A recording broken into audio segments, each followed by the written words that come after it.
Hey, Daniel. Okay, I can't. Can you hear me okay?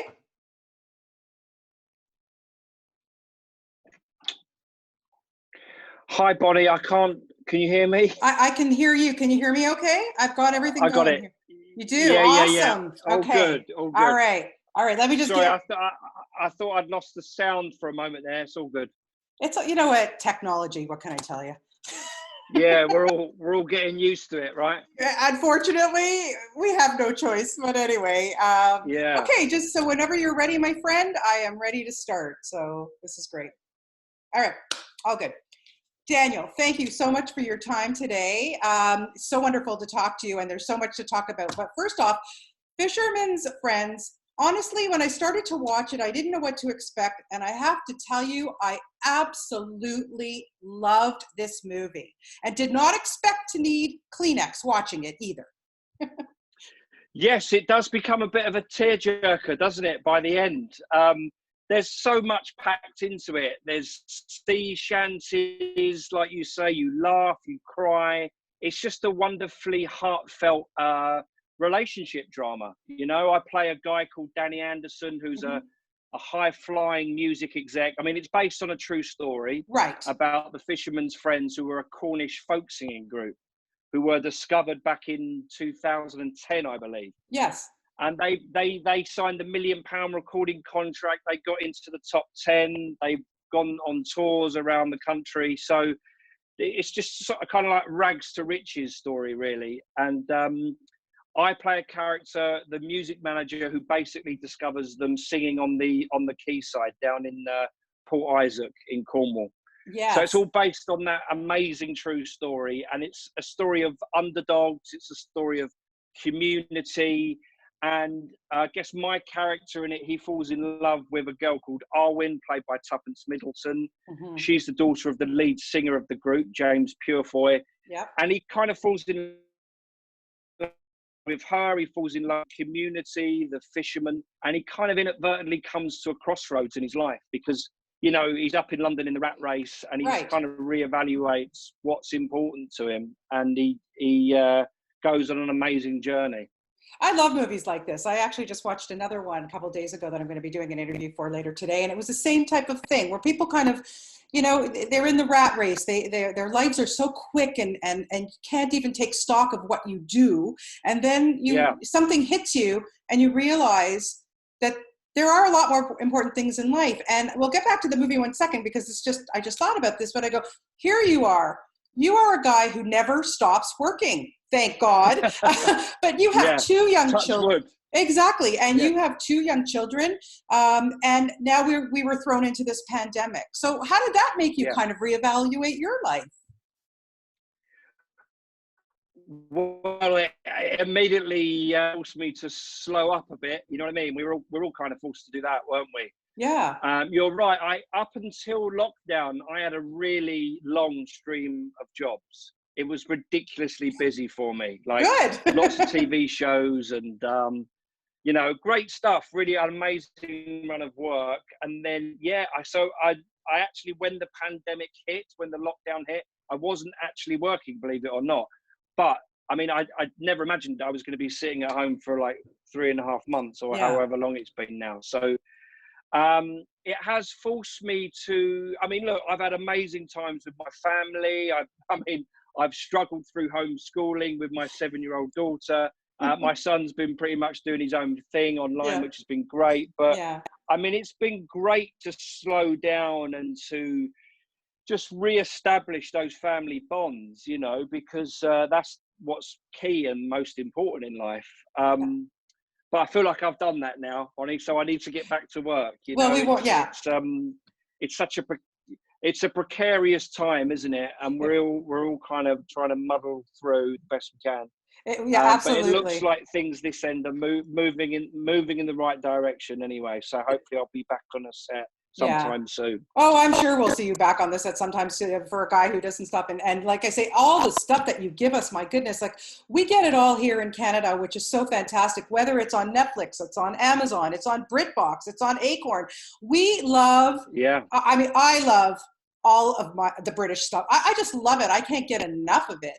And you have really given us some amazing performances. Like, how do you even pick through the stuff that you get, Daniel? Like when you're offered it? I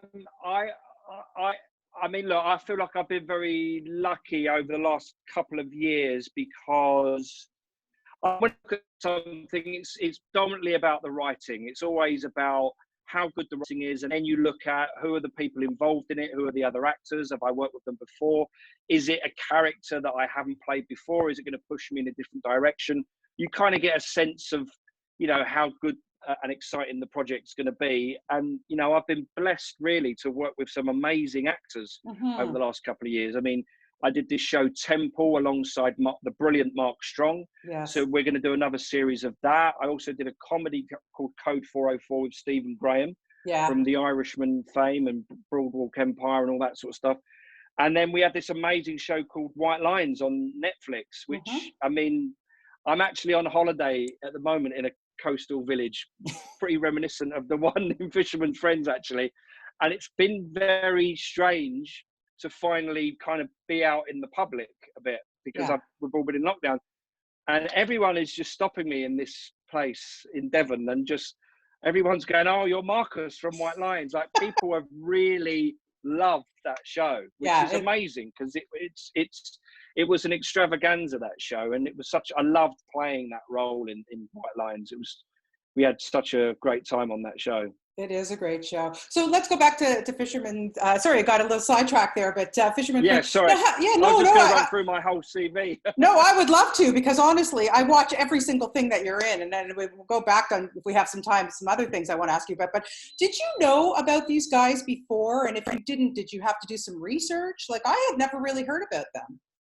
No, I had not heard of them at all. So I basically came at the project like afresh. They sent me the script, and I was like, who are the Fisherman's Friends? So I downloaded the album, and it was just an amazing true story. You know, I mean, that's the great thing about our film, is that it is, you know, at the core of it is this true story, which is a completely amazing tale. So it really grounds it in a reality and the truth. You know, we've played around with the characters in and around the story. It's sort of the band itself in our film is like an amalgamation of all of the real fishermen. But no, it was great. And it was great to actually film in Port Isaac itself, you know, because that's where it all happened. And the whole community down there literally welcomed us with open arms. It was such a glorious shoot, you know, and we shot in there's like one pub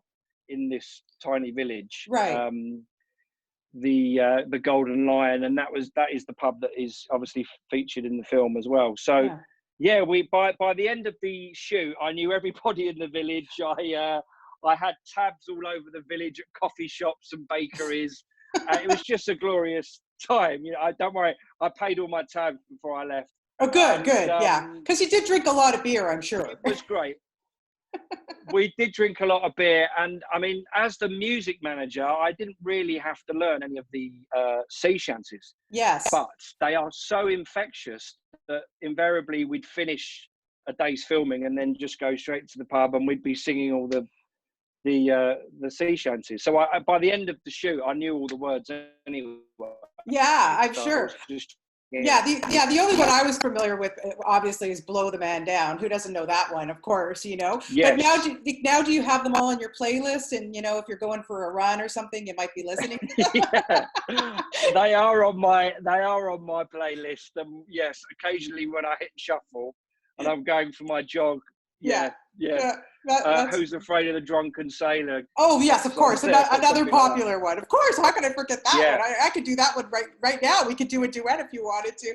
I have to ask you, the town that you shot, of course, it's absolutely stunning, Port Isaac, but that's also where they shoot Doc Martin. So they're used to having crews there and stuff like that. And I understand too that you were kind of dealing with American tourists that were kind of, you know, you want to keep them out of your eye line, right?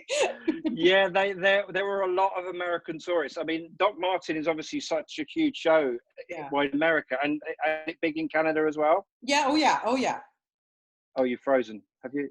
Yeah. Okay. Yeah. So Yes, that was the thing that shocked me really, because they were just tours, American tourists and Canadian tourists, and I mean it's so popular, that show. So, but it's such a picturesque part of the world, and again, it Beautiful. adds to the amazing cinematography in Fisherman's Friends. You know, I mean the sort of, you know, town itself is a character itself in many ways. Oh, It was absolutely. great.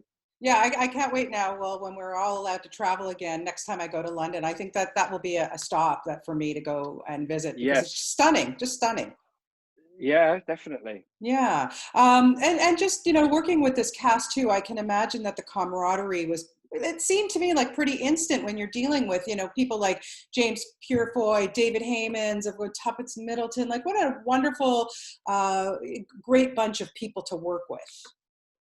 Yeah, I mean, in terms of the ensemble, you couldn't have asked for more. I mean, particularly for the guys playing the fishermen, they were thrown into rehearsals, singing rehearsals very quickly. So I guess that sense of bonding was felt immediately. And we had an amazing crew. Our director, Chris Foggin, really led from the front, and I mean, like I say, the community welcomed us as well. So Mm-hmm. it was a really joyous, unforgettable, beautiful shoot. And Yeah. The other thing is, I mean, you never know how successful a film's going to be. It's Of always course. a shot in the dark, really. And you try your best to make the most engaging and entertaining film that you can and invest in the story. But I mean, I think we were all really surprised how brilliantly it was received here in the Yeah. UK. It was literally, it kind of smashed in at number 2, second to only Captain Marvel. And I mean, Yeah. it is such an audience friendly film, and people were just, queuing around the block at cinemas to see it, because it just puts a smile on your face, and a spring in your step, and you can't really ask for much more than that. No, especially at this time. I really can't wait for Of course, Canadians to yeah. get a chance to see it. It is something that we really need right now, and I can't say enough good stuff about it. And your performance was fantastic, and I really loved Oh, Danny. Like thank you. in the beginning, I'm like, I don't Yeah, know, he was a bit of a tosser, as he's called, but he is. Yeah. Well, I think he's got a pure heart. absolutely. He's been eroded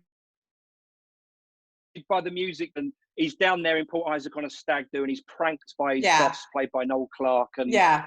but I love the trajectory of the character. Where he starts and where he ends up, it's a wonderful journey. Absolutely. Listen, one of your early breaks when you started to act and everything, one of the first directors that you worked with, of course, was Mike Leigh. That's really getting Yeah. thrown into the fire, my friend. He is such an amazing director, but he Yeah. works, he has an interesting way of working. What was the most important thing or valuable lesson or thing that you learned from Mike Leigh? Oh, I mean, it was an educational in itself. I mean, I was lucky enough to work with him like a year out of drama school. Yeah. And I mean, I've been a huge fan of his work before then. And then I got an audition with him and for his new film. And I remember it being a very nerve-wracking occasion. But we instantly got on. And then I had this just the most amazing time with him on this movie called All or Nothing with Sally Hawkins and Timothy Spall. Yeah, great. And he just basically, I mean, I've done 3 years at drama school, but to work with someone as brilliant as Mike so soon out of drama school, he was just such an amazing teacher. And the way that he delves into character and finding the truth in every situation. I was just blessed to have had that experience, and then we made Vera Drake straight after that. Great So, movie, World of Staunton. which Yeah. that got such amazing reviews and Oscar nominations, and commercially it sort of went through the roof. Then after that film, the door started to open for me for many other roles. So, Mm-hmm. I mean, I owe everything to Mike Leigh. I mean, he's not only has he kind of got my career going, but he's instilled in me what it means to be a true sort of artist without sounding too pretentious. You know No, what I I mean? totally understand that. I totally understand. And then, like you say, you've gone on to do so many things. Listen, you were in a Star Wars picture. I mean, come on. I Yeah. bow down to you. That's pretty amazing. Yeah. Yeah, I bow down myself. I mean, that's pretty cool, right? Oh, very, very cool. I'm sure your kids are liking that. Oh, I'll never forget the moment when I said to my son Milo that he was going to be in a Star Wars film, because he's a massive fan, as am I. So it was his jaw hit the floor. Yeah, I it can was very imagine. funny.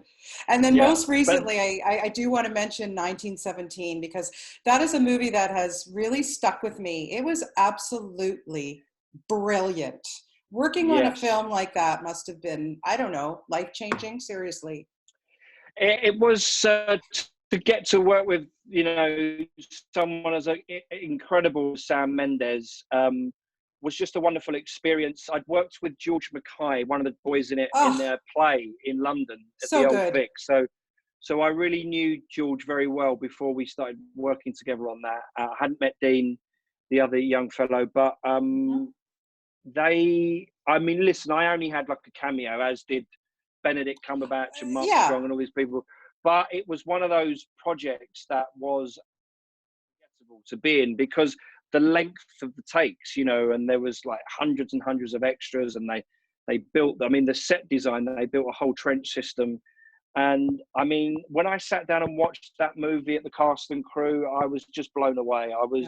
It's probably the most emotional and immersive film that I've ever sat through. And I remember literally bumping into George Mackay straight after the screening. And I just enveloped him in my arms, and I started to cry because I found his performance utterly heartbreaking. Yeah, I completely He's agree a wonderful actor, George, and one of the nicest guys you'll ever likely to meet as well. Just a great project to be part of. Well, listen, thank you so much for your time today and all of the performances that you've given us over the years. My goodness, I can't wait to see what you're going to give us next. But thank you for Fisherman's Friends. I like I said, I just adored this movie, and it's just so what we need right now. And really, it's been such a pleasure to talk to you today, Daniel. Oh, thank you very much. You're such a great actor, and lots of fans here in Canada, I can tell you that for sure. That means so much to me. Thank you so much. Lovely talking to you. Oh, lovely talking to you too. And have a great rest of your week. And hug your kids. See you soon. I will. Bye. Okay. Bye, Daniel. Thank you so much. Bye. Bye.